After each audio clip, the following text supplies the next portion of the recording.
जिंदगी में मेरे माँ मेरे भाई वाह, ये मनुष्य योन मिला है, मनुष्य चोला मिला है ना। 84 लाख योन में चलते चलते चलते चलते जब जीव थक जाता है तो लास्ट में भगवान से प्रार्थना करता है, सरकार अब कोई ऐसा उपाय बताओ कि जिससे मेरा मोक्ष हो जाए, जिससे मेरा आवागमन से मुक्ति हो जाए, अब कोई ऐसा उपाय बताओ। तब भगवान कहते हैं जाओ, अगर कुछ सत्कर्म करना है तो आपको मैं मनुष्यों ने ले रहा हूं। मनुष्यों ने अगर पाने के बाद सत्कर्म कर लिया, अच्छा कार्य कर लिया, मेरे नाम को भज लिया, भजन कर लिया, तब आपको मेरा चरण रज मिल जाएगा, वाक्य बिहारी का दर्शन हो जाएगा। बोली भागवत भगवान की जय। किसी से बोलो भैया भजन करो भजन करो, तो लोग कहते हैं अरे अभी तो मेरा बचपना है, अभी भजन करने की उम्र थोड़ी है। भजन अभी बाबा लोग करें, दादा लोग करें, हमारी उम्र अभी तो हमारी उम्र खेलने खालने की है। ये बताओ मृत्यु किसी का इंतजार करती है? मृत्यु तो कभी नहीं सोचते कि भैया छोट नौजवान को, जो किशोर हैं उनको नहीं मारना, बुढ़े को ही मारना है।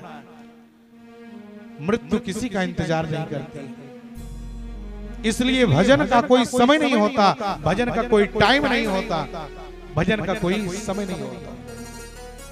अगर हम जवानी में बचपन में भजन करते रहेंगे, लेकिन छोटा सा बालक होता है, छोटा सा बच्चा होता है, उसके माता पिता उसको अपने गोद में लेकर के बड़े प्यार से कहते हैं बेटा तुम्हारा घर है, तुम्हारा द्वार है, तुम्हारा मोटर है, तुम्हारा कार है। लेकिन वही बेटा जब बड़ा हो जाता है तब क्या शिक्षा देते हैं? किसी संत ने बहुत सुंदर बात कहा, बोली सत्य को छिपाया गया। सत्य को छिपा लेते हैं हम दुनिया वाले। सत्य क्या है? जो सत्य है उसको छिपा लेते हैं और असत्य को बताते हैं।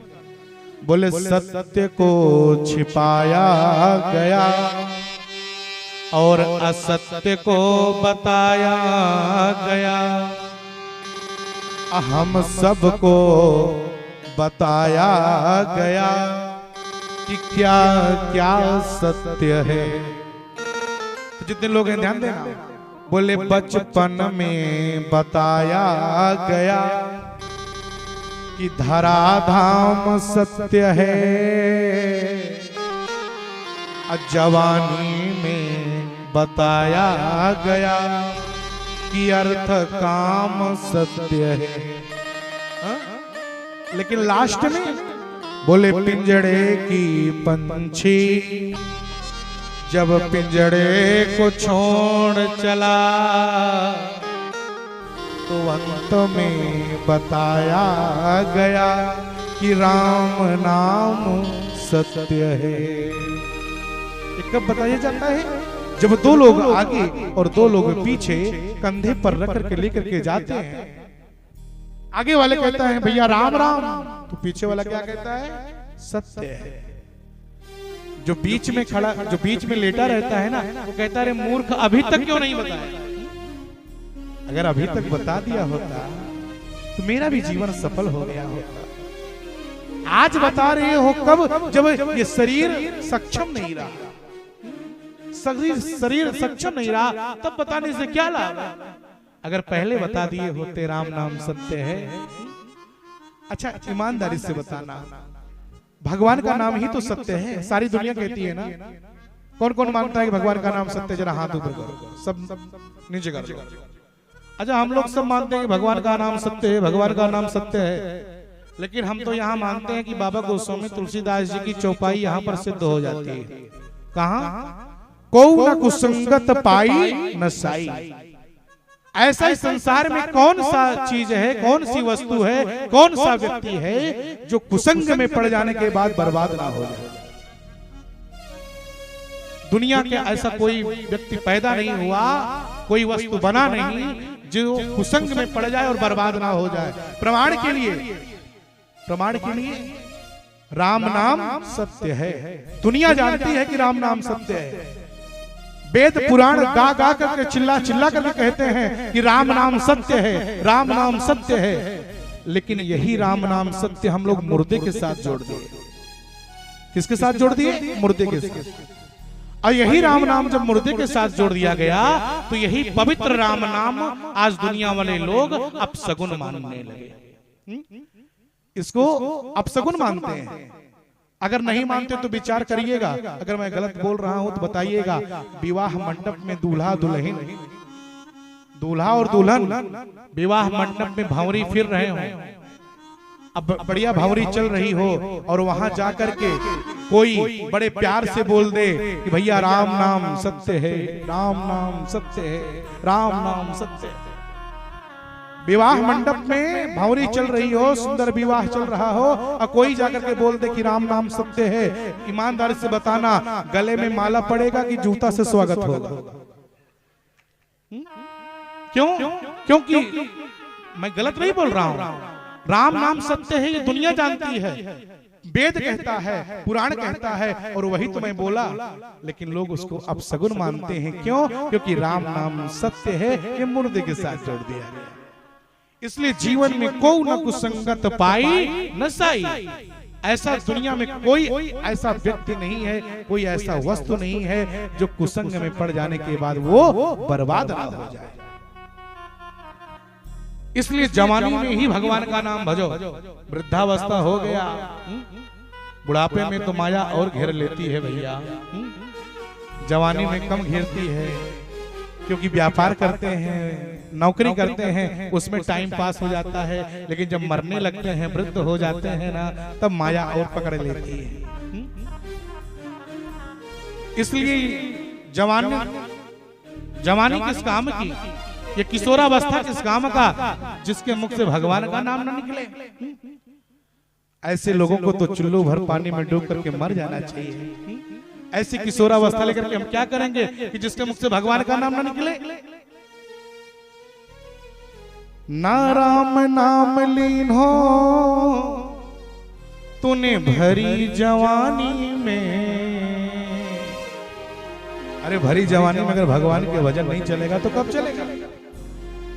ना राम नाम लीन हो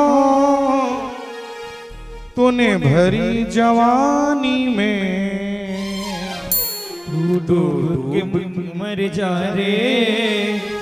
ऐसे लोगों को तो मर जाना चाहिए। अरे ऐसी जवानी को लेकर के क्या करेंगे? अगर हाथों में ताकत है तो माता पिता की सेवा, भगवान की सेवा करो।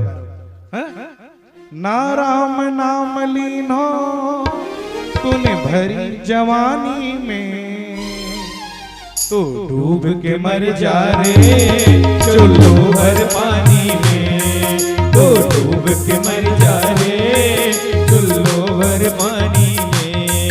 ना राम नाम लीन हो, ना राम नाम लीन हो, ना कृष्ण नाम लीन हो, ना कृष्ण नाम लीन हो।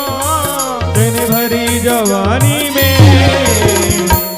तू डूब के मर जा रे चुल्लू भर पानी में, तू डूब के मर जा रे चुल्लू भर पानी में। ताली जाते हैं, हरि बोल।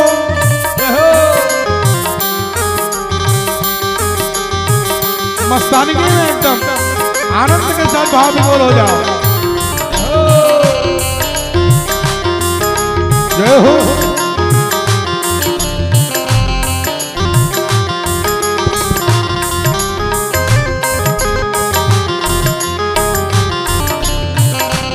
प्यारे की जय हो।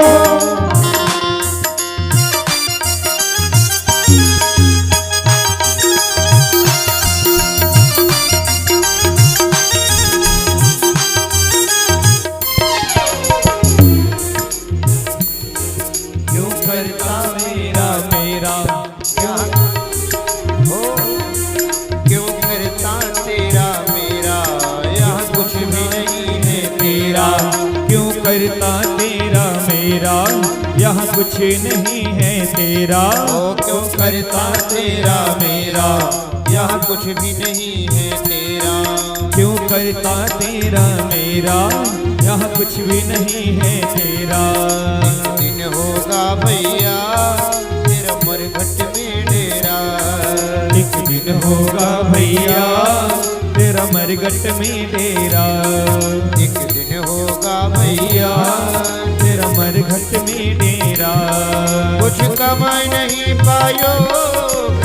कमाए नहीं पायो, कुछ कमाए नहीं पायो, कुछ कमा नहीं पायो, ऐसी जिंदगानी में डूब के मर जा रे चुल्लू भर पानी में, तो डूब के मर जा रे चुल्लू भर पानी में। ताली आते हुए हरि बोल।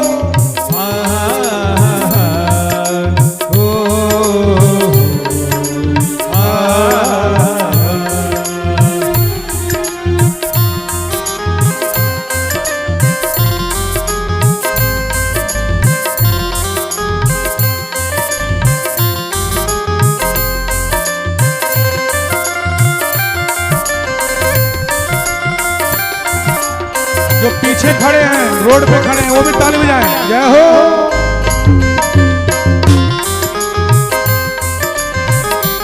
तीर्थराज प्रयाग में आए हो, कुछ कमा करके जाओ प्यारे। हरि बोल।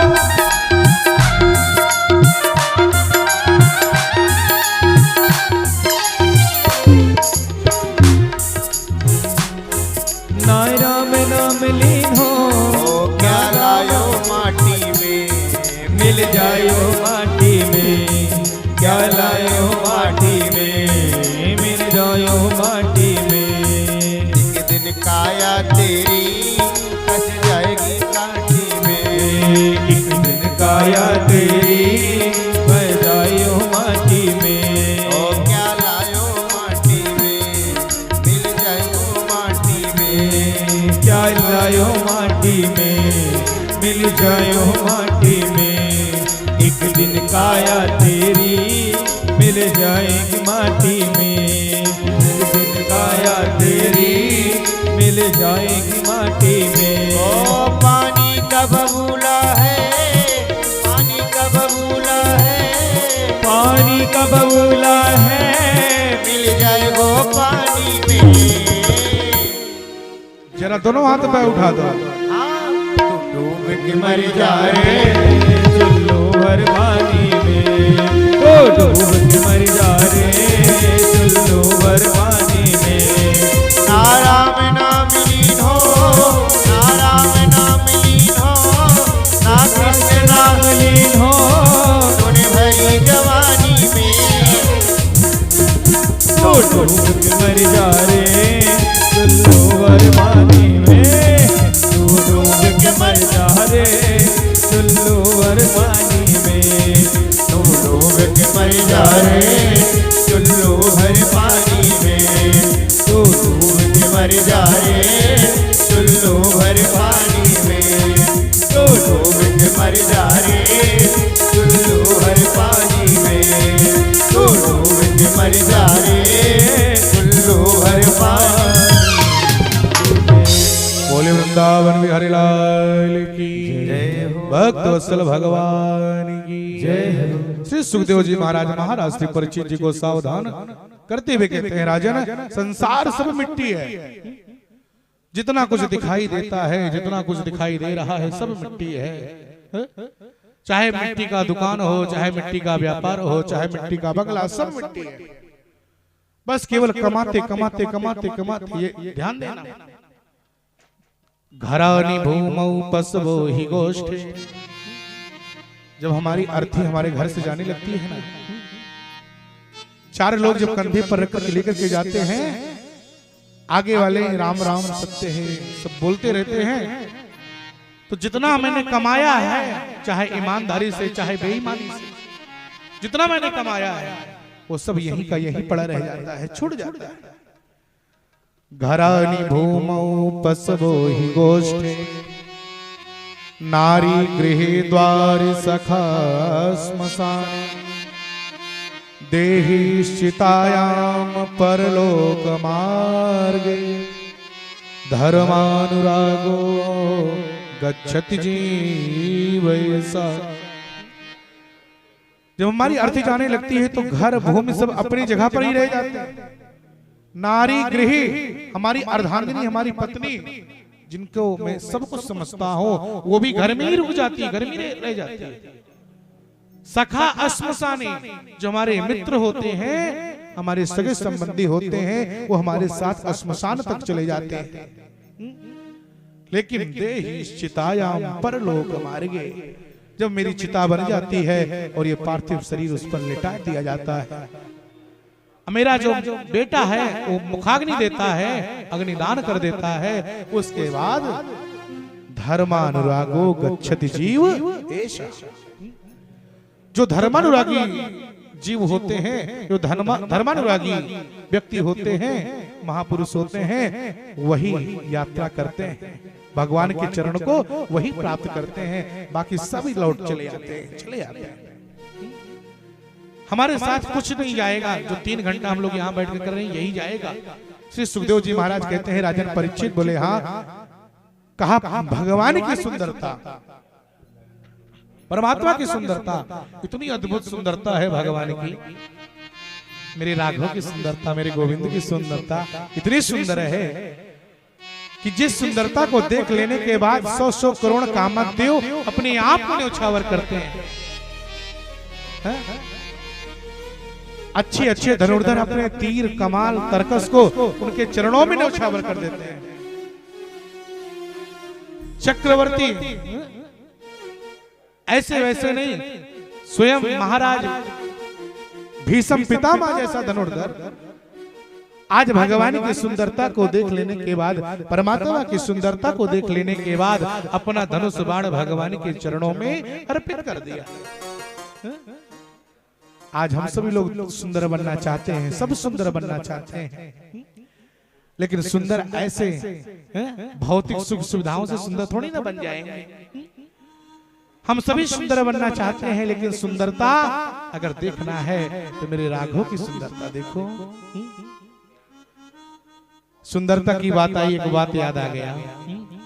एक बार एक व्यक्ति बारात जा रहा था, बारात जैसे जाने लगा शीशे में देखा दाढ़ी वाल दोनों बड़ा हो गया। सोचा कि बारात जा रहा हूं, ऐसे थोड़ी ना जाऊंगा। गया नाई की दुकान पर और जाकर के कहा, नाई भैया मेरा दाढ़ी बाल दोनों बना दो, बारात जाना है। सज संवर करके, किसी के बारात में डेली थोड़ी ना कोई जाता है। नाई पूछने लगा कि महाराज बताओ कौन सा कटिंग काट दो, बाल दाढ़ी कौन सा कटिंग काटो, बनाए बताइए। तो आज का मॉडर्न जमाना है ना भैया, नाई पूछता नहीं है, अब तो चार्ट दिखा देता है। चार्ट दिखा दिया, उसमें कटिंग का नाम और उसका रेट लिखा रहता है। सज्जन बेचारे कई बार उसको पढ़े, जब नहीं समझ में आया तो बोले ये बताओ कुछ स्पेशल कटिंग है? बोले महाराज स्पेशल है, लेकिन दाम भी स्पेशल है। बोले दाम की चिंता ना करो, आप कटिंग गिनाओ। ऐसे कहा कटिंग गिनाओ, गिनाने लगा। इंग्लैंड कटिंग काटो, ऑस्ट्रेलियन कटिंग काटो, ब्रिटेन कटिंग काटो, गांधी कटिंग काटो, जवाहर कटिंग काटो, कौन सा कटिंग काटो बताओ। कई कटिंग जब गिनाया तो इसने सोचा कि अरे भाई कटिंग तो उसने कई गिनाया, लेकिन जो गांधी जी थे वो हमारे देश के राष्ट्रपिता हैं, इसलिए ऐसा करो कि गांधी जी वाला ही कटिंग काट दो। जैसे बोला कि गांधी वाला कटिंग काट दो, नाई उठाया छुरा, 365 वाला प्लेट लगाया और पूरा 13 वर्ष की दोनों साथ कर दिया। जब पूरा साफ कर दिया तो पहले के जमाने में सब कुछ करने के बाद दर्पण दिखाया जाता था। जब बाद में दर्पण दिखाया गया, शीशा दिखाया गया तो भड़क गए, अरे मूर्ख, मैंने तुमको कटिंग काटने के लिए कहा था, तूने ये क्या कर दिया? बोले महाराज क्षमा करिएगा, आपने जो कहा मैंने वही काट दिया। बोले कैसे? बोले गांधी जी हरदम मुड़ाए ही रहते थे, उनके सर पर कभी कोई बाल थोड़ी ना रहता था, इसलिए मैं गांधी वाला कटिंग काट दिया। इसमें कौन सी बहुत बड़ी बात हो गई? ये तो थी बाल की स्थिति, लेकिन दाढ़ी जब देखे तो दाढ़ी कहीं कहीं बनी थी, कहीं कहीं छुटी थी। बोले जरा ये बताओ, बाल तुमने गांधी कटिंग काटा, दाढ़ी कौन सा कटिंग काट दिया? बोले महाराज जरा ये बताओ, कभी ट्रेन में रेलगाड़ी पर बैठे हो? बोले ट्रेन से और दाढ़ी से क्या लेना देना है? बोले बिल्कुल लेना देना है, बैठे हो कि नहीं? बोले हाँ बैठा तो हूँ। बोले ट्रेन में 2 प्रकार की ट्रेन होती है, एक एक्सप्रेस होती है, दूसरा पैसेंजर होती है। बोले तो इससे क्या लेना देना? बोले महाराज जो एक्सप्रेस होती है, जो पैसेंजर होती है, वो हर छोटे मोटे स्टेशनों पर रुकती जाती है। कोई छोटा स्टेशन आया रुक गया। और अक्सर हम लोग पैसेंजर में यात्रा करते हैं तो बहुत दुख होता है, क्योंकि टाइम बहुत लगाती है। तो छोटा मोटा स्टेशन आता है तो पैसेंजर रुक जाती है, लेकिन जो एक्सप्रेस होती है ना, वो छोटे मोटे स्टेशनों को ध्यान नहीं देती, वो सरासर चलती रहती है। बोले मतलब, बोले मेरा छुरा जो है ये पैसेंजर नहीं एक्सप्रेस है, इसलिए कहीं छोटा मोटा स्टेशन रहा होगा, छूट गया होगा, इसमें कौन सी बहुत बड़ी बात हो गई। अरे छूट गया तो छूट गया, कहने का भाव क्या है। हम लोग सुंदर तो बनना चाहते हैं, लेकिन जो पहले से भी बने हैं उससे भी बर्बाद हो जाते हैं। आइए आज मैं आपको इस माघ मेले के क्षेत्र में, प्रयागराज में, इस मां काली अध्यात्म मंडल इस शिविर में, इस भागवत में आपको ऐसी सुंदरता दिखाऊं, ऐसी सुंदरता दिखाऊं कि जिस सुंदरता को देख लेने के बाद एक दो नहीं 100 करोड़ कामदेव अपने आप को न्यौछावर करते हैं। ऐसी है मेरे ठाकुर जी की सुंदरता। जिस सुंदरता को देख लेने के बाद भीष्म पितामह जैसा धनुर्धर अपने धनुष बाण को चरणों में फेंक दिया। ऐसी है मेरे ठाकुर जी की सुंदरता। बोले परीक्षित जी पूछने लगे, सरकार कैसे? सुखदेव जी महाराज परीक्षित जी को सावधान करते हुए कहते हैं, राजन महाभारत का युद्ध चल रहा था, बिल्कुल ध्यान दीजिएगा। जितने लोग हैं बीच में कोई 5 बजे बिल्कुल वाणी को विश्राम कर देना है, ताकि आपको गंगा पूजन अवश्य करें। तब तक आप बिल्कुल डटे रहिए और ये भगवान की कथा सुंदर सुनिए। बोली भागवत भगवान की जय। महाभारत का युद्ध चल रहा था और महाभारत के युद्ध में एक तरफ पांडव का शिविर है और दूसरी ओर कौरव का शिविर है। पांडव के सेना नायक कौन है? मेरा कन्हैया स्वयं सेना नायक बना हुआ है, सारथी बना हुआ है। और इधर भीष्म पितामह कौरवों के सेना नायक। दोनों सेना नायक अपने में अद्भुत हैं, अपने में बेजोड़ हैं। आज का युद्ध समाप्त हुआ। भीष्म पितामह अपने दरबार में बैठे हुए थे, अपने कुर्सी पर बैठे हुए थे और कल के युद्ध की रणनीति बना रहे थे कि कल का युद्ध मुझको कैसे युद्ध करना है। लेकिन रणनीति बनाते बनाते बनाते बनाते दुर्योधन आज आ पड़ा। किसके पास? बाबा के पास। भीष्म पितामह के पास जब दुर्योधन आया और दुर्योधन आकर के प्रणाम किया, भीष्म पितामह बोल पड़े, अरे दुर्योधन, इस समय अर्धरात्रि की बेला में आप मेरे पास कैसे आगमन हुआ, बताओ? चिंतित लग रही हो, कोई दिक्कत है क्या आपको? आने का प्रयोजन बताओ। बोले महाराज, आज मेरे मन में एक शंका है बाबा। बोले कौन सा शंका है? कहा युद्ध आप मेरी ओर से लड़ रहे हो या पांडव की ओर से? बहुत बढ़िया बात। दुर्योधन बोल पड़े, महाराज आप युद्ध मेरी ओर से लड़ रहे हो कि पांडव की ओर से? इतना सुनना था। भीष्म पितामह बोल पड़े, दुर्योधन ये तो सारा जगत जानता है, सारा विश्व जानता है, सारा संसार जानता है कि भीष्म पितामह कौरव के सेना नायक हैं। तो स्वाभाविक है कि युद्ध में तो आपकी ओर से लड़ रहा हूं। इसमें पूछने की क्या बात है, शंका की क्या बात है? बोले महाराज आप झूठ बोल रहे हो बाबा। झूठ बोल रहा हूं? बोले हाँ। बोले कैसे? कैसे मैं झूठ बोल रहा हूं? बोले बाबा अगर आप युद्ध मेरी ओर से लड़ते होते तो कौरव की जितने भी सेना है वो सब धीरे धीरे वीरगति को प्राप्त होते चली जा रही है, सब धीरे धीरे मरते चले जा रहे हैं। लेकिन 5 पांडवों में से अभी तक एक पांडव भी नहीं मरा। तो मैं कैसे मान लूं कि आप मेरी ओर से लड़ रहे हो? इतना सुनना था मेरे प्यारे भक्तों। भीष्म पितामह ने कहा, इसका मतलब है दुर्योधन तुझको मेरी ऊपर शंका है। मैं बाल ब्रह्मचारी हूं, ब्रह्मचर्य का मैं पालन करता हूं और एक ब्रह्मचर्य पालन करने वाला व्यक्ति सब कुछ कर सकता है, लेकिन जीवन में कभी असत्य नहीं बोल सकता। आपको शंका है? बोले हाँ। बोले अगर शंका है तो जाइए, आज ये भीष्म पितामह प्रतिज्ञा लेता है कि कल के युद्ध में अब 5 पांडवों में से 4 ही बचेगा, एक नहीं रहेगा। इतना सुनना था मेरे प्यारे भक्त। दुर्योधन खुशी से उछल पड़ा, वारे मेरे बाबा। क्यों? क्योंकि दुर्योधन यही तो चाहता था कि भीष्म पितामह कोई प्रतिज्ञा ले लें, क्योंकि प्रतिज्ञा को पूरा करने में बाबा निपुण है। बाबा किसको मारोगे? अर्जुन को मारोगे ना बाबा, भीम को मारोगे? पितामह बोल पड़े कि मैं किसको मारूंगा ये तो मैंने नहीं बता पाऊंगा, लेकिन एक को मैं अवश्य मारूंगा। इतना सुनना था मेरे प्यारे भक्तों। दुर्योधन तो चले आए अपने दरबार में, अपने शिविर में आ गए, कौरव के शिविर में, लेकिन यहाँ तो जश्न मनाया जाने लगा। लेकिन जैसे ही ये समाचार पांडवों के शिविर में गया, ए मेरे प्यारे भक्तों, जैसे समाचार ये पांडवों के शिविर में गया, आज पांचों पांडव जैसे सुने हैं आपस में लिपट करके रोने लगे। पांचों भैया आपस में लिपट करके रोने लगे, भैया आज ही रात्रि भर का हम पांचों भाइयों का साथ है, कल प्रातः काल होगा और प्रातः काल का सूर्योदय देखेंगे, लेकिन सूर्यास्त पता नहीं कौन देख पाए और कौन न देख पाए। पांचों भाई आपस में लिपट करके रो रहे हैं। भाई भाई का प्यार क्या है, भाई भाई का प्रेम क्या है, इसको एक भाई ही बता सकता है।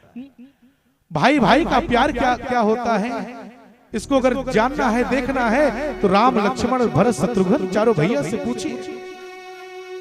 देखिए रामचरितमानस को आप पढ़िए। जननी एक संग सब भाई, भोजन सेन केली लड़काई। चारों भैया राम लक्ष्मण भरत शत्रुघ्न एक साथ जन्म लिए, एक साथ बड़े हुए, एक साथ खेले, एक साथ गुरु जी के यहाँ शिक्षा ग्रहण किया। और ये मेरे प्यारे भक्तों, जब वो समय आया कि राम को जब 14 वर्ष का वनवास मिला, भरत की अनुपस्थिति में प्रेम मूर्ति भैया भरत राम को वनवास क्यों मिला, जब भैया भरत नहीं रहे। और वनवास जाने के बाद भरत को जब पता चला, मेरे प्यारे भक्तों, आज के भाई, आज का भाई का क्या कंडीशन है। आज के भाइयों को तो मैं देखता हूँ इतना विरोधाभास है कि कुछ कहने लायक नहीं है। मेरे प्यारे भक्तों, अगर एक भाई का दूसरे भाई का चले तो जहर देकर के मार दे, उसकी भी प्रॉपर्टी अपने नाम ले ले। आज कलयुग में भाइयों की ऐसी स्थिति हो गई है। भाइयों का प्रेम देखना है तो पांचों भाइयों से पूछिए, चारों भाइयों से पूछिए।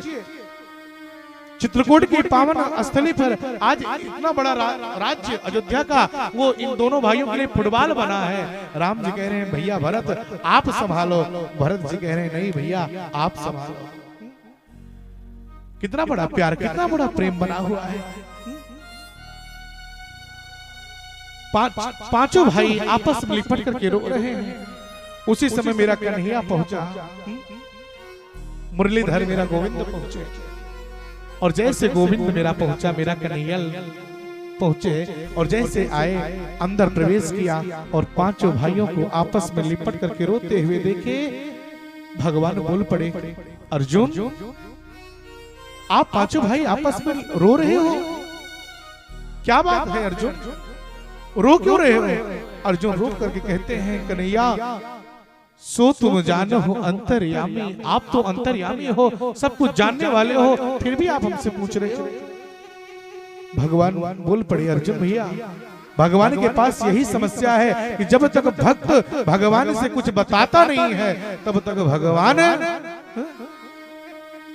भक्त की रक्षा नहीं कर पाते। बेटा जब छोटा होता है, जब वो चिल्लाता है, तब माँ उसको दूध पिलाती है।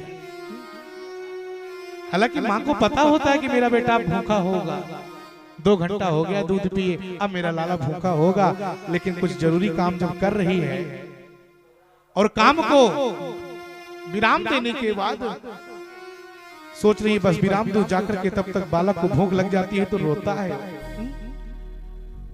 अर्जुन जैसे बोले, भगवान बोल पड़े कि नहीं अर्जुन आपको बताना पड़ेगा। अर्जुन सारी बात को बोल पड़े, भैया कन्हैया बाबा ने कल प्रतिज्ञा ले लिया है कि कल 5 भाई में से 4 ही बचेंगे, एक नहीं रहेगा, पता नहीं बाबा किसको मारेंगे। इतना सुनना था, रो पड़े, कृष्ण के नेत्र में आंसू आ गया। क्यों? कन्हैया को भी एक बार रोना पड़ा, इसलिए रोना पड़ा कि भीष्म पितामह जैसा धनुर्धर जो प्रतिज्ञा कर लेते हैं उसको पूरा करते हैं। इसका मतलब है कि हमको अब कुछ ना कुछ करना पड़ेगा। अगर पांचों पांडवों में अगर एक भी पांडव मर जाएंगे, एक भी भाई मर जाएगा, तो मेरी बहन द्रौपदी विधवा हो जाएगी। भाई को अपनी बहन की याद आ गई। इस संसार में सबसे ज्यादा अगर प्रेम किसी के अंदर है तो भाई बहन का जो प्रेम होता है ना, बड़ा अलौकिक होता है, बहुत अद्भुत होता है। भाई बहन का प्रेम बहुत अद्भुत होता है। जो भाई बहन होते हैं ना, वो आपस में लड़ते रहते हैं। एक मिनट के लिए पड़ती नहीं है भैया, एक मिनट के लिए नहीं पड़ती भाई बहनों में, आपस में लड़ते रहेंगे। लेकिन याद रखिएगा, बिना एक का दूसरा रह भी नहीं सकता, ये भी बात है। खूब लड़ेंगे भी और बिना एक के दूसरा रह भी नहीं सकता। भाई बहन का प्यार वो होता है कि एक बहन जो बात अपने पति को नहीं बता सकती, वो बात अपने भैया को बता सकती है। एक बार वो ये नहीं बता सकती, पति से नहीं कह सकती कि हमको ससुराल में दुख है, हमको ससुराल में तकलीफ है। लेकिन अगर एक बार भाई पूछेगा कि बहन तुझे ससुराल में तकलीफ तो नहीं रहता, तुझे ससुराल में कोई दिक्कत तो नहीं रहती, या किसी चीज की कोई तकलीफ तो नहीं है, कितना भी छिपाएगी, कुछ दिन तो छिपाएगी, लेकिन एक दिन भाई के प्यार में इतना आतुर हो जाए कि मुंह से निकल ही जाएगा। भाई बहन का जो प्यार होता है बहुत बड़ा होता है। अरे उस बहन से पूछिए जो जिस बहन की शादी हो गई हो, विवाह हो गया, और वो बहन अपने ससुराल में हो और माघ में पूछ में भाई खिचड़ी लेकर के जाता है ना बहन के यहाँ। पहले की परंपरा रहा करती थी, अब नहीं है। कुछ लोगों के यहाँ आज भी चलता है, लेकिन कहीं कहीं बंद हो गया। पहले जब भाई अपनी बहन के यहाँ खिचड़ी लेकर के जाता था तो साधन इतना नहीं पर्याप्त रहा करता था, तो सर पे रख करके लेकर के पैदल जाता था। तो लेकर के जब जाता था तो गांव की उस बहन के गांव का कोई व्यक्ति देख लेता था कि अरे चमेली का भाई आ रहा है। कोई चमेली हो तो नाराज ना होना, चमेली का भाई आ रहा है। गांव क्या वो सदस्य जाकर के बोल देता था, अरे सुन रही हो बहुरिया? बोले का तेरा भाई आया।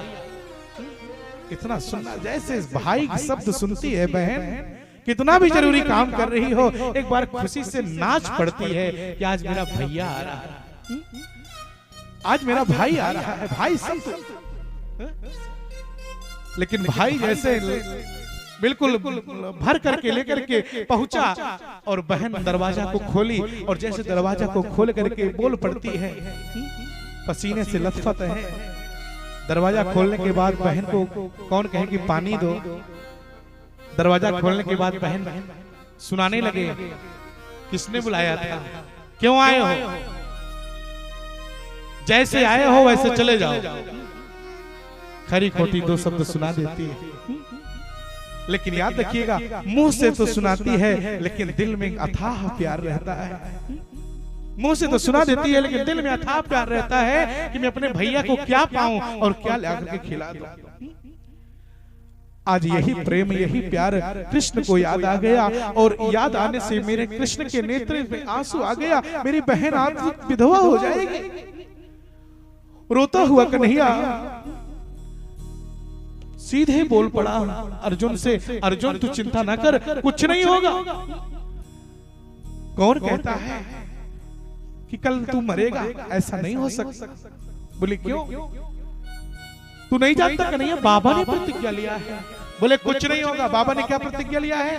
बोले कल के युद्ध। बड़ा सुंदर बात कहा। बोले ऐसा करो, भोजन किए कि नहीं किए? अर्जुन बोल पड़ी कन्हैया, जिसको पता चल गया कि प्रातः काल उसको मरना है, कल मरना है, उसको भूख लगेगी क्या? अब तो भूख प्यास कुछ भी नहीं लगा, कुछ भी अब शेष नहीं रहा। मेरा कन्हैया गया भोजनालय में, गया जहां पर द्रौपदी भोजन बनाई थी। 5 थाली को लिया और अपने हाथों से भोजन को परोसा और लाकर के 5 पांडवों के सामने रख दिया। जरा विचार करो भैया, जितने लोग बैठे हैं, हृदय पर हाथ रख करके आप सोचिए, कल्पना करिए, इस संसार में है इतना कोई भाग्यशाली कि जिसको मेरा कन्हैया अपने हाथों से भोजन परोस रहा हो और वो अपने हाथों से भोजन पा रहे हो। आज ये पांचों पांडव कितने सौभाग्यशाली हैं। पांचों भैया के लिए जैसे भोजन लाए, अर्जुन जैसे रोटी के टुकड़े को तोड़ करके और माखन में मिला करके जैसे खाने के लिए चले, अर्जुन की दृष्टि कन्हैया के ऊपर पड़ गई।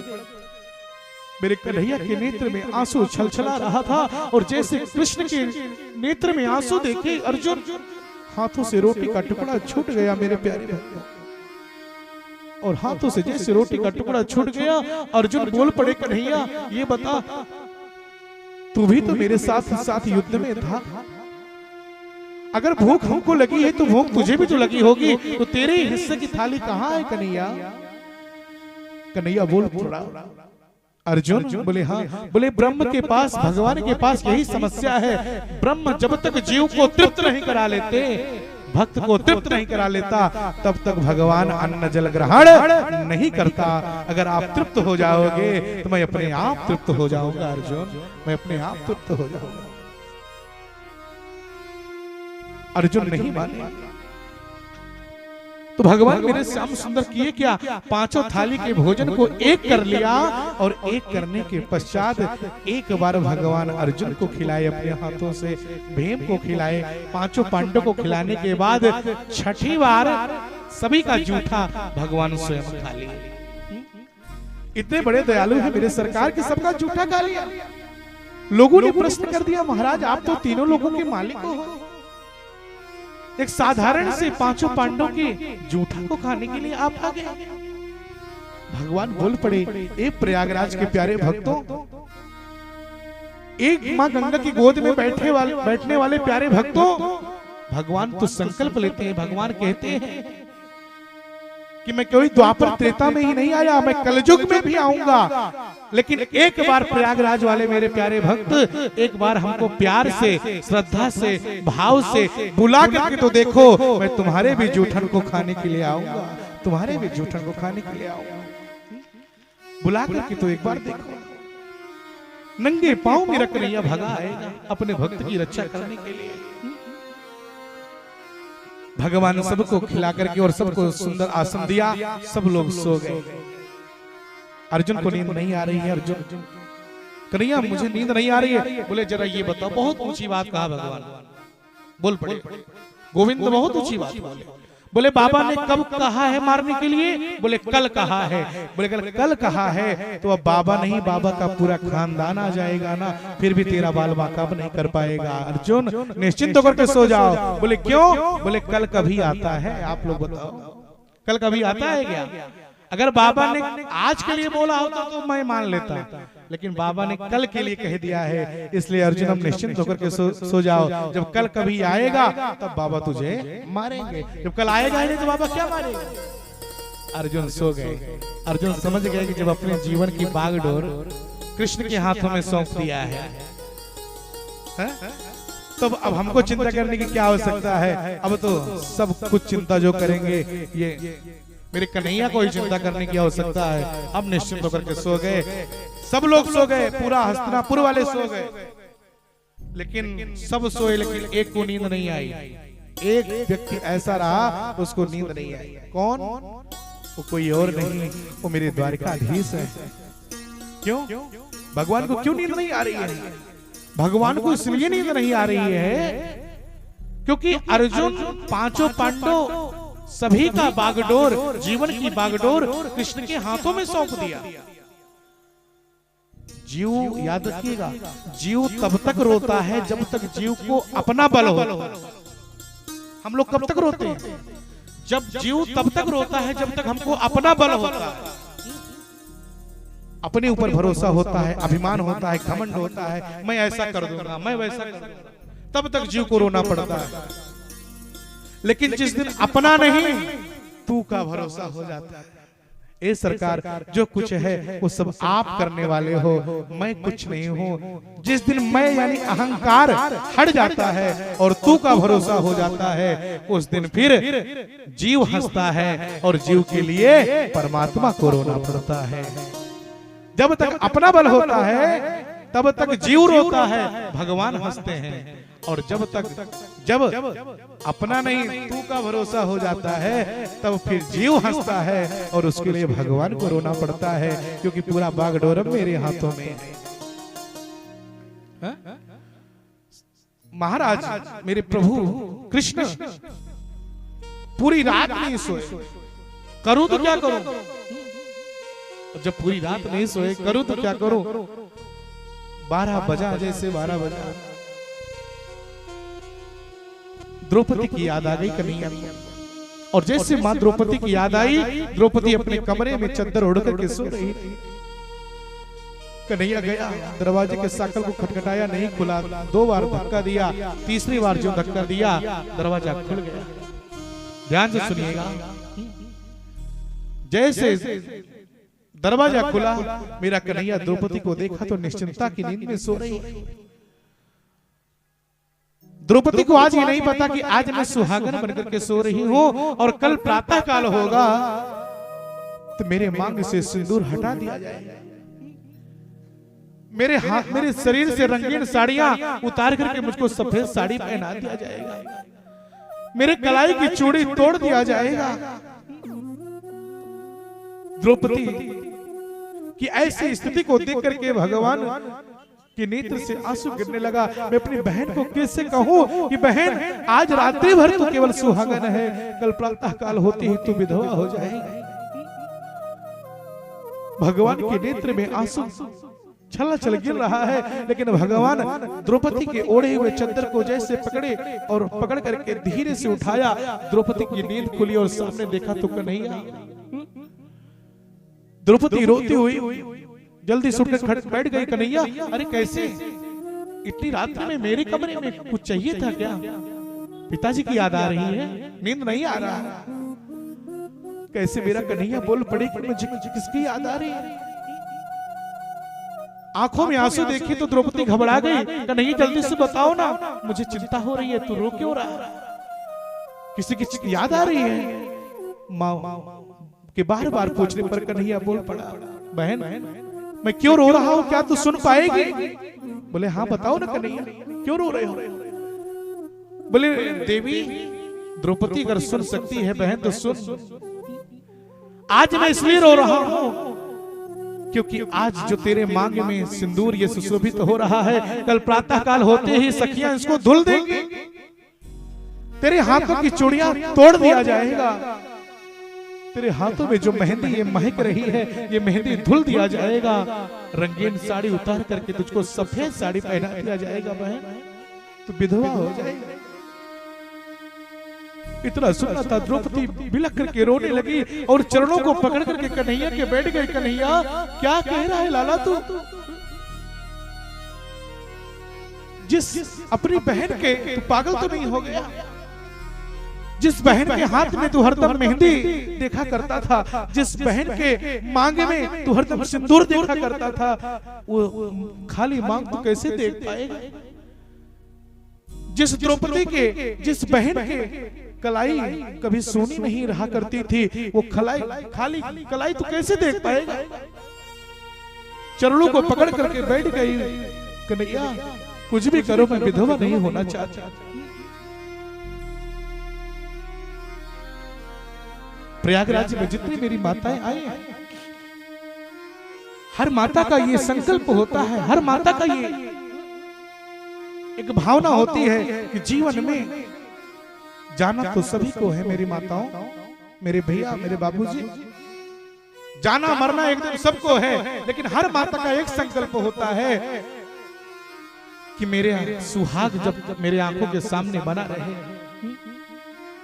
कभी अगर मेरी मृत्यु आए तो मेरा सुहाग मेरी आंखों के सामने बना रहे, मेरे मांग में सिंदूर बना रहे, और मैं अपने पति के रहते रहते अगर मैं अपने प्राणांत कर देती हूँ, अपने प्राण को मैं निकाल देती हूँ, तो इससे बढ़कर के दूसरा मेरे लिए सौभाग्यशाली और दूसरा कुछ नहीं होगा। हर माता का ये एक कर्तव्य है, हर माता का ये सोच होती है। क्योंकि मेरे माँ मेरे भाई बहन विश्रांतर न हो जाओ, आगे आप कुछ नहीं कहेंगे। द्रौपदी रोती हुई चरणों को पकड़ लेती है, कन्हैया कुछ भी हो जाओ ना, आप कुछ तो करो कन्हैया, कुछ तो करो। भगवान श्याम सुंदर बोल पड़े, देवी बहन मेरे पास कोई उपाय नहीं है, बोले कुछ तो करो कन्हैया। इतना सुनना था, बोल पड़े ठीक है एक उपाय है, बोलो करोगी? द्रौपदी बोल पड़ती है, मेरे प्राण को ले लो, अगर मेरे प्राण को लेने से मेरा सुहाग बच जाए तो उसके लिए मैं अपने प्राण को न्योछावर करने को तैयार हूं, लेकिन जो कहिए सो। इसीलिए आज मेरी माताओं का जो सतीत्व बल है, माताओं का जो मेरा पतिव्रता का जो बल है, इनका दर्जा जो है बढ़ा चढ़ा करके हमारे भारतवर्ष में, शास्त्रों में, पुराणों में इनका स्थान सबसे ऊंचा बताया गया है। क्यों? क्योंकि इनके अंदर सतीत्व का बल होता है, पतिव्रता का बल होता है। अगर एक मां चाहे, अगर उसके अंदर पतिव्रता का बल है, सतीत्व का बल है और सुंदर पवित्र सतीत्व है, तो अगर उसके पति की मृत्यु भी होने वाली है, यमराज अगर आ गए हैं, अगर उसके अंदर सच्चा पतिव्रता का ताकत है, तो एक दिन यमराज को भी खाली हाथ जाना पड़ेगा। हिम्मत नहीं है यमराज के कि उसके पति को अपने साथ लेकर के चला जाए। सतीत्व में इतना बड़ा बल होता है। मैं नहीं समझता कि इसमें ऐसा कोई व्यक्ति होगा जो ऐसे महापुरुष का नाम नहीं सुना होगा। कौन? स्वामी श्री विवेकानंद जी महाराज, महापुरुष स्वामी विवेकानंद जी महाराज, बड़े सुंदर महात्मा, बड़े सुंदर कथावाचक, चाहे जो भी आप मनीषी, चाहे जो भी इनके विषय में आप जितना भी करो सब कम है। एक बार हमारे स्वामी विवेकानंद जी महाराज अमेरिका गए कथा बोलने के लिए, और जैसे अमेरिका गए कथा बोलने के लिए, वहां पर जाकर के भारतवर्ष की माताओं का काफी बढ़ा चढ़ा करके बखान करने लगे। तो माताओं का स्वभाव होता है कि ये माता एक माता की बुराई तो सुन लेंगी, लेकिन बड़ाई कदापि नहीं सुन पाती, इनका स्वभाव होता है। तो स्वामी श्री विवेकानंद जी महाराज जैसे भारतवर्ष की माताओं का बढ़ा चढ़ा करके बखान करने लगे, तो अमेरिका की एक माता खड़ी हो गई और बोल पड़ी, आचार्य जी आप जब से अपने यहाँ से आए हो भारतवर्ष से, तब से लेकर के अब तक आप अपने यहाँ की माता का बढ़ा चढ़ा करके बखान कर रहे हो। आपके यहाँ की माता की क्या स्थिति है? ज्यादा से ज्यादा अपने घर से चल करके मार्केट चली जाती होंगी, और ज्यादा जाती होंगी अपने घर से चल करके तथा पंडाल में चली जाती होंगी, लेकिन मेरी यहाँ की माता तो चंद्रलोक तक की यात्रा करके चली आई है। इतना सुनना था भारतवर्ष का संत, वो मेरे महापुरुष स्वामी श्री विवेकानंद जी महाराज थोड़ी देर शांत रहे। अरे मेरी यहाँ की माता तो केवल यही करती है, और यहाँ की माता तो चंद्रलोक तक की यात्रा करके चली आई। जो बुद्धिमान होते हैं, मनीषी होते हैं, वो ज्यादा बोलते नहीं, अत्यधिक नहीं बोलते, लेकिन जितना बोलते हैं उतना अकाट के बोलते हैं। थोड़ी देर उस संत शांत रहा, विचार किया, उसके बाद थोड़ी देर बाद बोलते हैं, ए अमेरिका की माता, बोले क्या? कहा आपके यहाँ की माता तो केवल चंद्रलोक तक की यात्रा करके आई है, लेकिन मेरी यहाँ की माता के बारे में तो जानते नहीं हो, अभी आधा ही सुनी हो। बोले क्या हाल है? बोले आपके यहाँ की माता तो चंद्रलोक तक की यात्रा करके आई है, लेकिन मेरे यहाँ की माता सावित्री यमराज के दरवाजे को खटखटा करके मरे हुए पति सत्यवान को पुनः इस धरती पर ला लिया। तो आपके यहाँ की माता बड़ी है कि हमारे यहाँ की माता बड़ी है? हमारे भारतवर्ष की जो माताएं होती हैं, इनके अंदर सतीत्व और पतिव्रता का जो बल होता है, ये बहुत बड़ा साहस, बहुत बड़ा ताकत का कार्य करता है। द्रौपदी बोल पड़ती है कन्हैया मेरा प्राण चला जाए सहस्त्र तो स्वीकार है, लेकिन मुझको विधवा होने से बचा लो। इतना सुनना था। कन्हैया बोल पड़े चलो मेरे साथ, एक उपाय है, अगर यही सक्सेस हो जाएगा तो काम ठीक है, नहीं तो कुछ सब काम गड़बड़ हो जाएगा। दाहिने हाथ को द्रौपदी के पकड़ लिए भगवान और लेकर के जाने लगे। और जैसे लेकर के जाने लगे तो द्रौपदी बोल पड़ी कन्हैया कहाँ लेकर के जा रहे हो? और कहाँ लेकर के जा रहे हैं? कौरव के शिविर में लेकर के जा रहे हैं। जैसे कौरव के शिविर में लेकर के जाने लगे द्रौपदी कहने लगी कन्हैया पागल तो नहीं हो गए, दुश्मन के शिविर में जा रहे हो? भगवान द्रौपदी को इशारा करते हैं शांत रहो, जो मैं करता हूं सो करो, बचना है कि नहीं बचना? बोले बिल्कुल बचना है।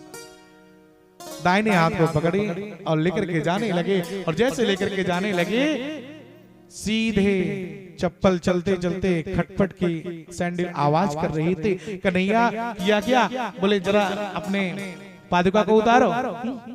चरण पादुका को द्रौपदी उतारी है, एक को इस काख में दबाया, दूसरे को इस काख में दबाया, नंगे पांव जाने लगे। आवाज न करे नहीं कोई जान न ले, क्योंकि चोरी करने में तो महारथी थे कन्हैया से, इसलिए इनका नाम माखन चोर पड़ा। किसी भी देवता का नाम चोर से नहीं घोषित किया गया, लेकिन इनको डायरेक्ट कह दिया माखन चोर। चोरी तो नंबर 1 का ये करते थे। द्रौपदी को लेकर के नंगे पैर जा रहे हैं, चोरी को एक सैंडल को इसमें दबाया, दूसरे को इसमें दबाया, आप चले जा रहे हैं।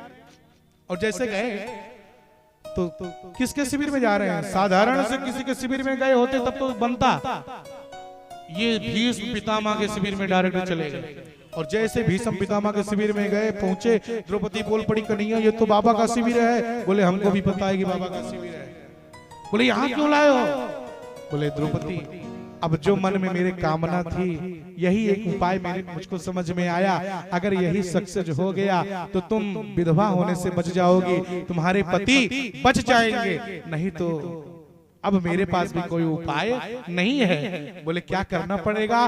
बोले जल्दी से लंबा घूंघट ओढ़ लो। द्रौपदी यूं लंबा घूंघट ओढ़ लिया। बोले अब क्या करना पड़ेगा? बोले जल्दी से लंबा घूंघट ओढ़ करके जाओ, बाबा बैठे हैं भीष्म पितामह। बोले तो बोले उनके चरणों में जाकर के मस्तक को रख देना है बस, और कुछ बोलना उलना नहीं है, नहीं तो कुछ बोल दो। बोले बस इतना करना है? बोले हाँ। मैया द्रौपदी लंबा लंबा घूंघट ओढ़ी है और जैसे भीष्म पितामह बैठे थे उनके चरणों में जाकर के मस्तक को रख दिया। और जैसे मस्तक रखा वैसे घटना घट गई। जैसे मस्तक चरण में पड़ा वैसे बाबा के मुख से निकल गया, जा बिटिया अखंड सौभाग्यवती भव।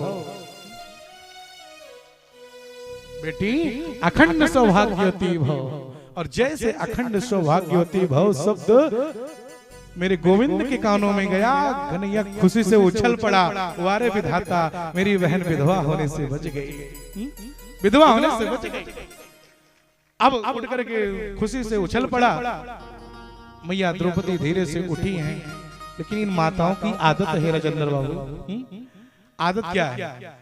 जब इनको कष्ट होता है तो आंसू बहाती है, और जब कोई आएगा और कह देगा कि तू चिंता न कर, मैं जो होगा सो देख लूंगा, कष्ट मिलेगा तो आंसू बहेंगे। और थोड़ा सा किसी का साहस पा जाती है ना, तो बिना 2-4 धक्का धक बात और गाली नहीं देंगी जब तक काम नहीं बनता। मैया द्रौपदी को जैसे साहस मिला, अखंड सौभाग्यवती होने का वरदान मिला, द्रौपदी उठकर खड़ी हो गई।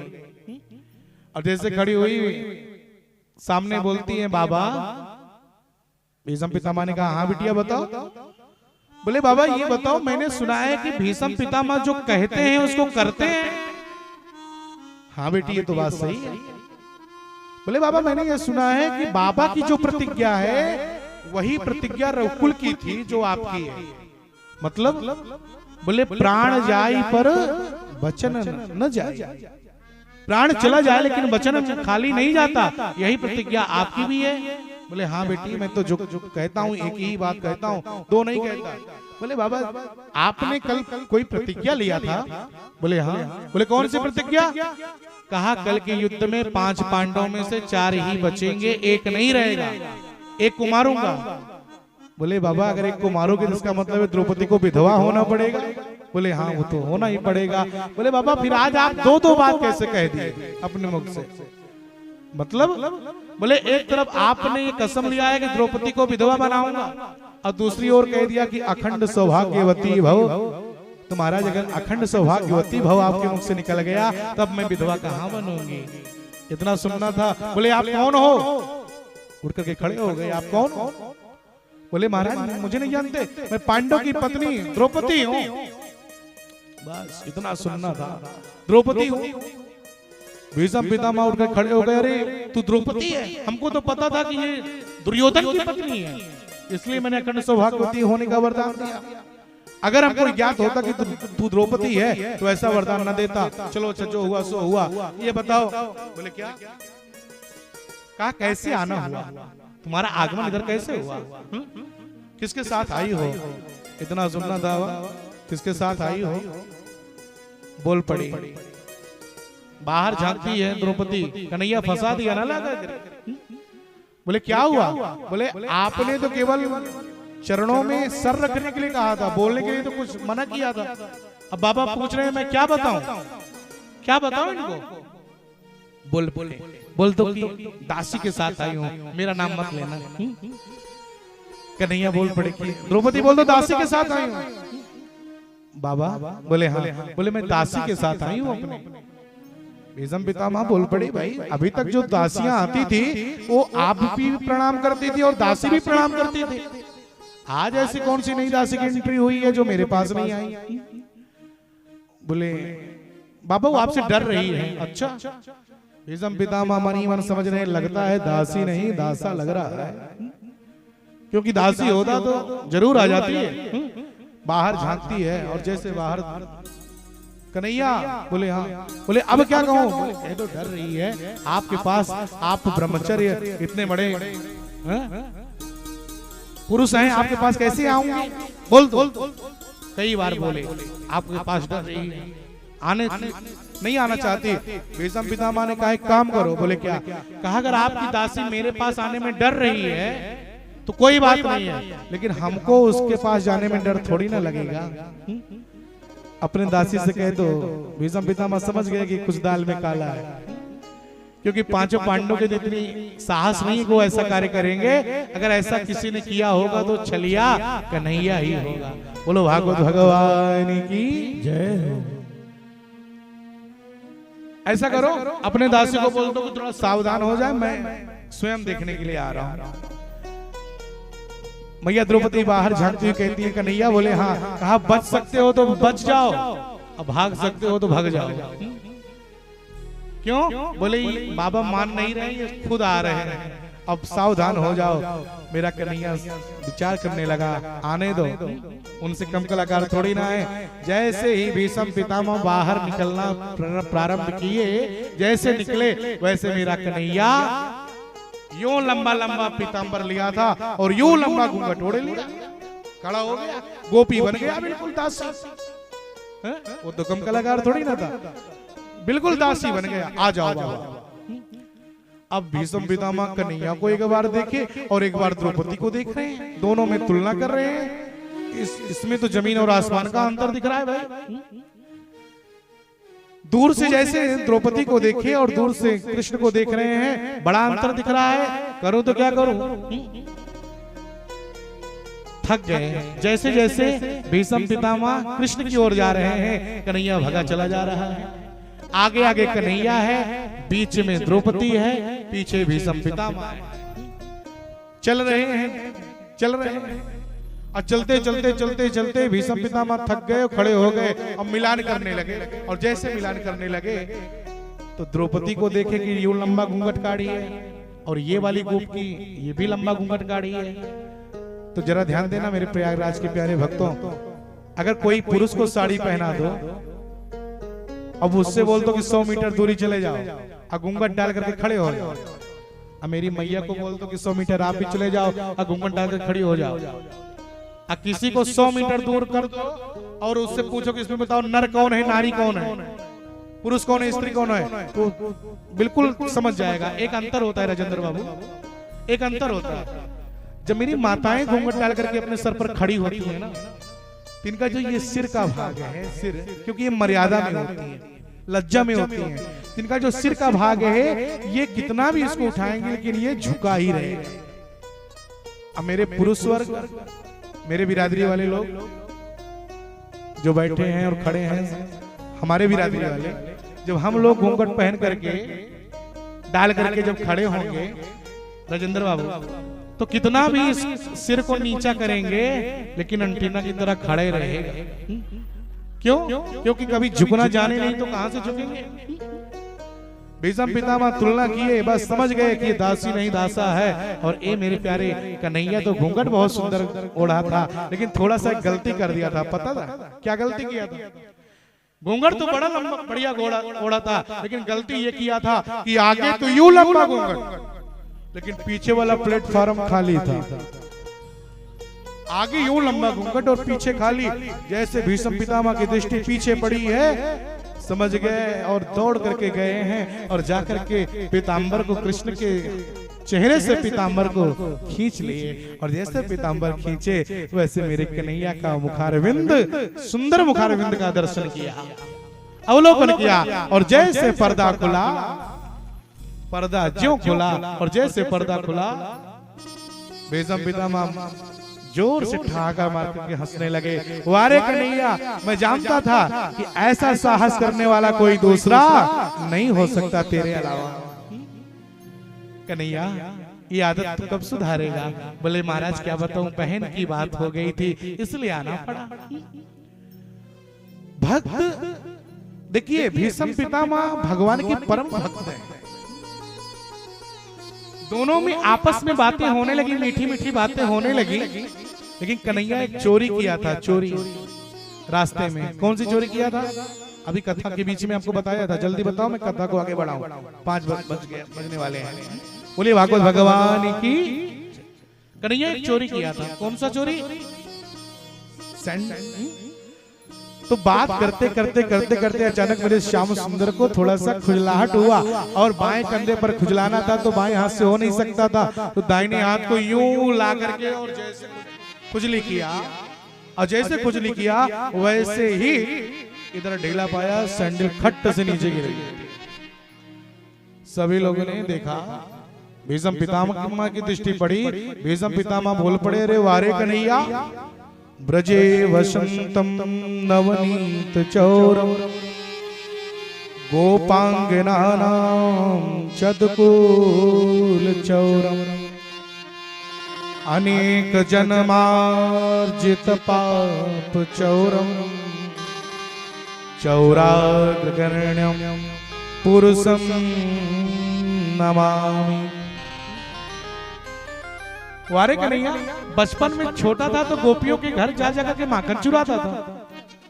इतने में पेट नहीं भरा तो गोपियों के घर में जा जाकर के माखन चुराया। कदम के वृक्ष पर चढ़ करके गोपियों के चीर को भी चुराया तूने। ये सैंडल चुराने वाला धंधा कब से चालू कर दिया? बोले बाबा, धंधा नहीं चालू किया, ये तो आते समय आवाज कर रही थी, मैंने सोचा कि कोई जान न जावे, इसलिए मैंने इसको अपने पास रख लिया, और ऐसी कोई बात नहीं थी। भक्त और भगवान में, भीष्म पितामह और कृष्ण में मीठी मीठी बातें तो चल रही थी, लेकिन देखते ही देखते आज क्रोध आ गया भीष्म पितामह को। और कैसा क्रोध आया? भीष्म पितामह ने कहा, कन्हैया, आज आपने मेरे साथ छल किया है, आपने मेरे साथ छल किया है। याद रखिएगा कन्हैया, छल करने वाला मेरा पक्का दुश्मन होता है। और आज अब ये महाभारत का जो युद्ध होगा, अब ये हमारा पांडवों से नहीं होगा, अब कल का युद्ध हमारा और तुम्हारा होगा। ध्यान देना कन्हैया, कल का युद्ध हमारा और तुम्हारा होगा। बिल्कुल क्रोध में आकर के बोल पड़े, कल का युद्ध हमारा और तुम्हारा होगा। इतना सुनना था, कृष्ण को भी क्रोध आ गया, कन्हैया को भी क्रोध आ गया। कन्हैया ने कहा, ए बाबा, बोले हाँ, बोले मैं भी देखूंगा कि कल आपने प्रतिज्ञा लिया है ना कि 5 पांडव में 4 बचेंगे, मैं भी देखूंगा कि कल 5 पांडव में से 4 पांडव कैसे बचेंगे। इतना सुनना था मेरे प्यारे। आज सीना चौड़ा करके भीष्म पितामह बोल पड़े, बोले छतिया उतान कैले भीष्म गरज उठे। बोले छतिया उतान कैले भीष्म गरज उठे, रण बिच फैसला हमार बा तोहार बा। लेकिन जैसे ही मेरा कन्हैया जब जोश में आवेश में आकर के बोले, तब तुरंत बोल पड़े कौन? भीष्म पितामह, हे कन्हैया ये तू नहीं बोल रहा है। बोले फिर? कहा ये तेरा घमंड बोल रहा है। बचपन में मेरे अंगुली को पकड़ करके चलना सीखा और आज मुझसे तू ऐसे शब्द बोल रहा है, ऐसे कटु शब्द बोल रहा है, तू नहीं, तेरा घमंड बोल रहा है। और घमंड किस चीज का है? बोले भागी मानी जासुदा के कौनो ना अभाव ना तो, आ दूध घी माखन के लागल पहाड़ बा। तुम्हारे यहाँ, तुम्हारी मैया यशोदा के यहाँ तो दूध घी माखन का पहाड़ लगा हुआ है, लेकिन याद रखिएगा कन्हैया, तेरे पास जो ताकत है वो दूध घी माखन को खा करके है, लेकिन मेरी मैया तो बहुत गरीब है, मेरी माँ बहुत गरीब है। कौन? मेरी मैया गंगा बहुत गरीब है, उसके पास, बेचारी के पास कुछ भी नहीं है। बोले कैसे? बोले मोरी गंगा माई के तो पास केवल पानी बा। तुम्हारी यशोदा के पास तो दूध घी माखन का पहाड़ लगा है, लेकिन मेरी मैया गंगा बहुत गरीब है, उसके पास तो केवल पानी है और दूध भी नहीं है उसके पास अपने लाल को पिलाने के लिए। लेकिन याद रखिएगा, मोरी गंगा माई के तो पास केवल पानी बा, अब पानिया में का बटे मछरी से वाद बा। पानी में भी क्या है? जीव जंतु है, उसमें भी कोई पौष्टिक चीज नहीं है। लेकिन याद रखिएगा कन्हैया, कोई कहता है देवकी नंदन, कोई कहता है ये यशोदा के पुत्र, याद रखिएगा। बोले क्या? कहा तेरे पास जो ताकत है वो दूध घी माखन को खा करके है, लेकिन मैं केवल अपनी माँ का जल ही पी करके मेरे पास ताकत है। लेकिन कल का ये युद्ध बताएगा। बोले क्या? कहा मोला कुरुक्षेत्र बीच निर्णय होई आज, मोला कुरुक्षेत्र बीच निर्णय होई आज। क्या? कि दूध धारदार बा कि पानी धारदार बा, दूध धारदार बा कि पानी धारदार बा। दूध में ताकत है कि पानी में ताकत है, ये महाभारत के युद्ध में बताएगा। चल बहन द्रौपदी, गुस्से में आकर के मेरा कन्हैया द्रौपदी की कलाई को पकड़े और पकड़ करके सीधे अपने दरबार में आए। सायंकाल हो गया, रात्रि हो गई और प्रातः काल हुआ। और जैसे प्रातः काल हुआ है, प्रातः काल होने के बाद इधर रथ सज रहा है, भगवान श्याम सुंदर सारथी बने हुए हैं और सारथी बनकर के रथ को सजा रहे हैं, घोड़े को सेट कर रहे हैं रथ में। लेकिन आज पांचों भैया आपस में लिपट करके रो रहे हैं, पता नहीं बाबा किसको मारे। लेकिन पांचों भाई, अर्जुन का विचार आज युद्ध करने का नहीं है। भगवान बोले पड़े, अर्जुन कर्म करिए, फल की इच्छा मत रखो, जो होगा मैं देखूंगा। आइए बैठिए। अर्जुन पांचों भाइयों को बिठाया और अर्जुन को जैसे भगवान अपने रथ पर बिठाए और बिठा करके लेकर के चले। और जैसे चले, ए मेरे प्यारे, आज ग्रंथकार देख रहे हैं और ऐसा लगा कि मानो ग्रंथकार भगवान की झांकी का फोटो ही निकाल लिया। कैसे परमात्मा जा रहे हैं? बोले भक्त बदे महाभारत में। आज भक्त के लिए भगवान महाभारत में क्या किया? बोले भक्त बदे महाभारत में बन सारथी आई रहे या दुराई, तो पीता पटी फहरेला हरे।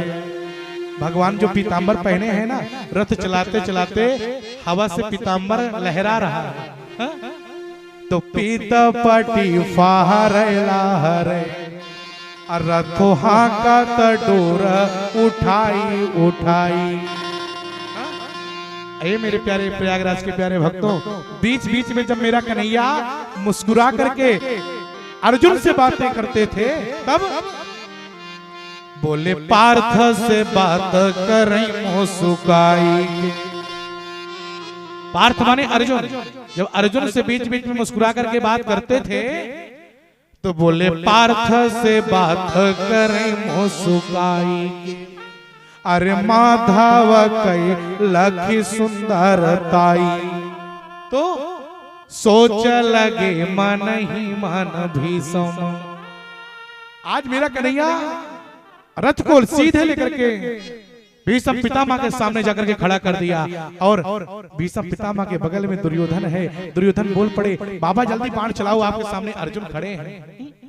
बाबा बाण को निकाले और धनुष की प्रत्यंचा पर चढ़ाए, और प्रत्यंचा को पर चढ़ा करके जैसे मारने के लिए चले, और जैसे मारने के लिए चले वैसे भगवान की मोहनी मूरत चल पड़ी, और परमात्मा की मोहनी मूरत चल पड़ी। और अब भीष्म पितामह बाण को तो प्रत्यंचा को ताने हैं, लेकिन दिमाग में ये बात नहीं आ रही है कि जब इसको छोड़ेंगे तब ये जाएगा।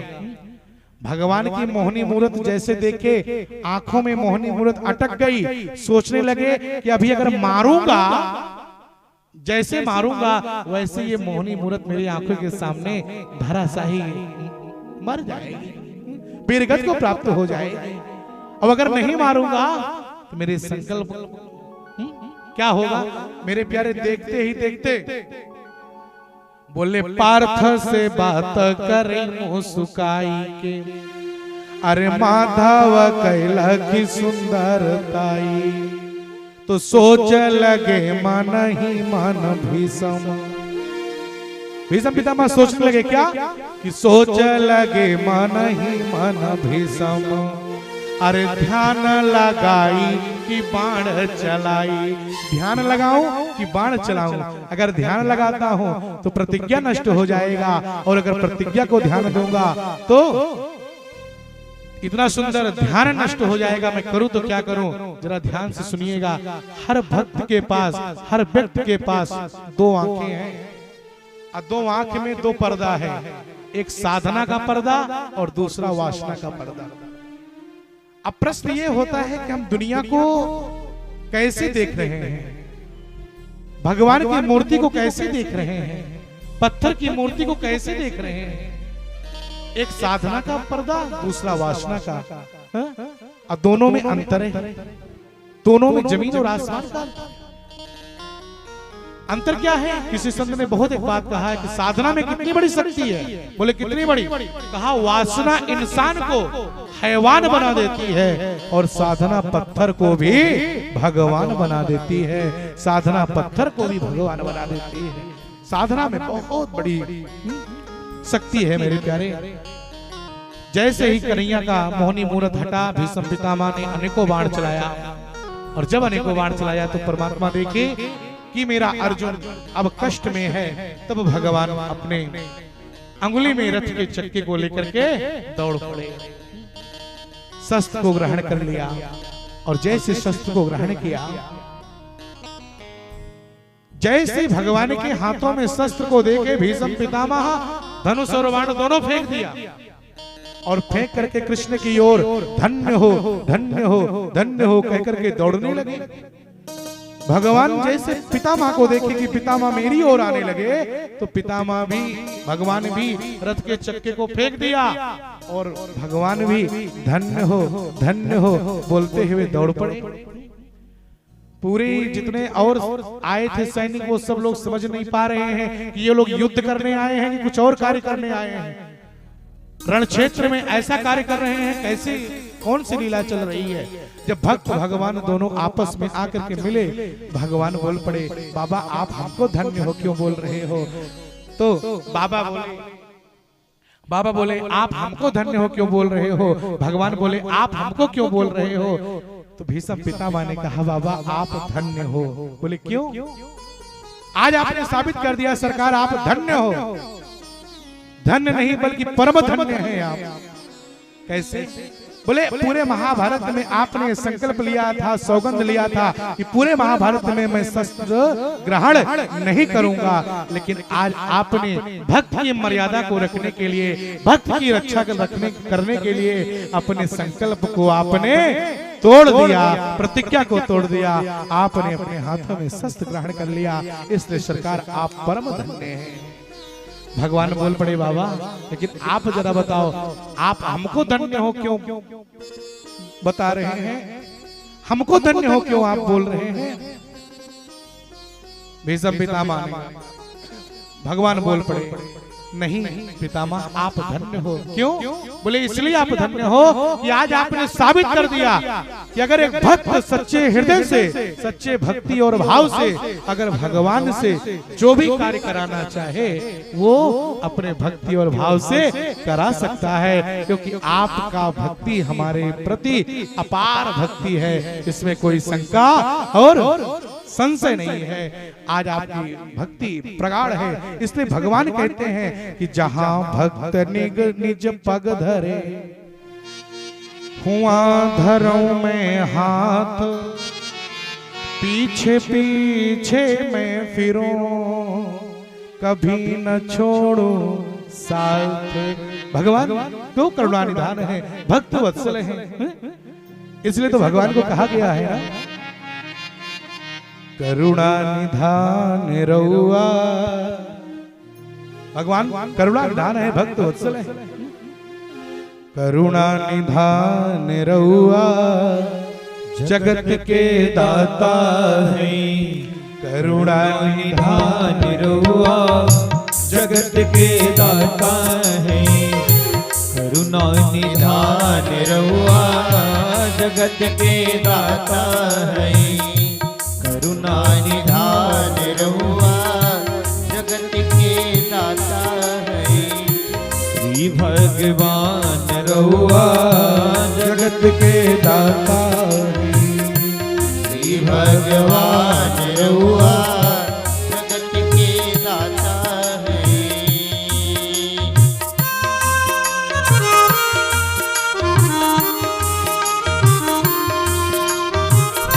सभी लोग मीठी मीठी ताली, हरि बोल।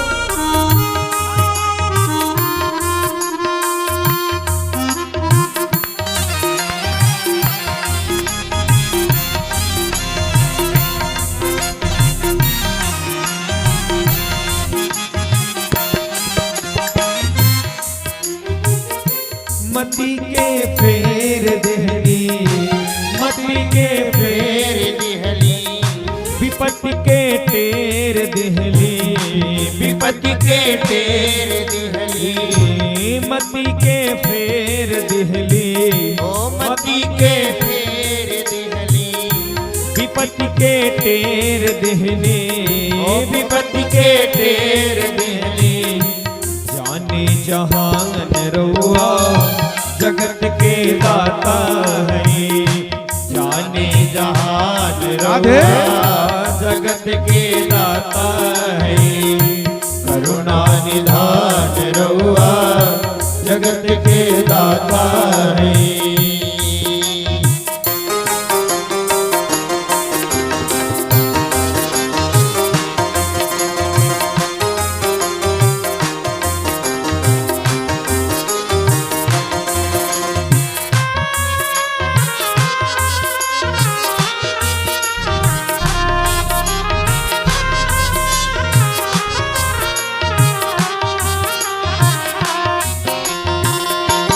जय हो।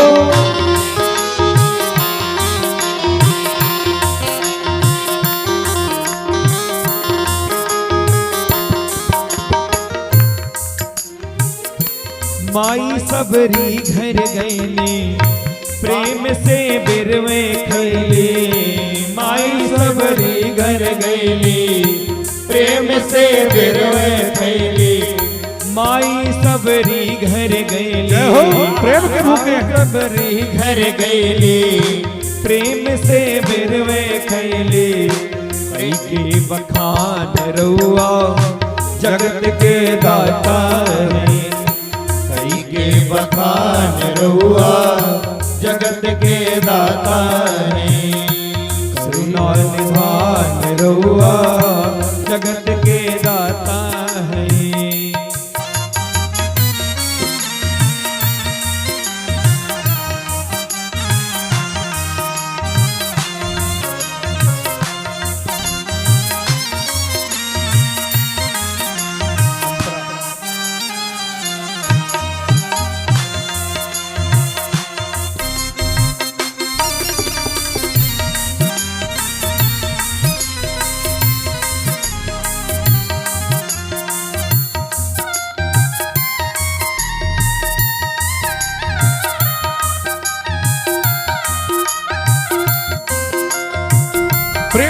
के हैं मेरे सरकार।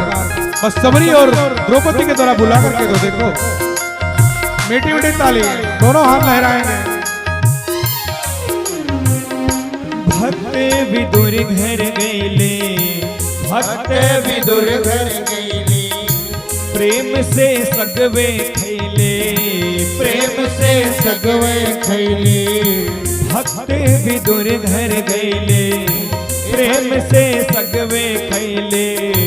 भक्त विदुर घर गईली, प्रेम से सगवे जाने जहान ताली बजाते हैं, हरि बोल।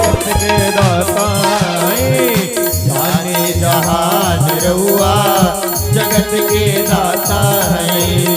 श्री भगवान रहुआ जगत के दाता है। श्री भगवान रहुआ जगत के दाता है। जगत के दाता, जगत के दाता, जगत के दाता है। करुणा निधान रहुआ जगत के दाता है। करुणा निधान रहुआ जगत के दाता है। करुणा निधान रहुआ जगत के दाता है। करुणा निधान रहुआ जगत के दाता है। बोले भागवत भगवान की जय हो।